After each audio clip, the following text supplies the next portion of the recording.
Welcome to the Tech Egg. Don't get scrambled. Enjoy the video. In this video, I will explain how to connect Notion with Claude. We'll start by understanding why this integration is so powerful for your productivity and workflow. Then, we'll cover all the essential tools and accounts you'll need to get started. Finally, I'll walk you through the entire process, ensuring a smooth and effective setup. First, make sure you have active accounts for both Notion and Claude AI. Next, pinpoint the exact Notion page or database where you want Claude to interact. This is crucial for a targeted integration. Lastly, you'll need to generate and secure your Claude API key, which acts as the bridge for secure communication between the two platforms.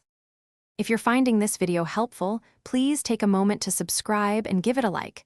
Quick recommendation: staying hydrated is key for productivity, especially during long work sessions. The Oala water bottle is fantastic for this. You can find a link to it and other great deals in the description below. Now, let's get back to the video. Now, let's talk automation. You'll want to use a third-party tool like Zapier or Make to connect Notion and Claude. Configure specific triggers within Notion, such as a new database item, to kick off an action in Claude. Then, set up Claude to process that information and send the results right back into your Notion workspace. Thanks for watching. Consider subscribing if I helped unscramble your problems.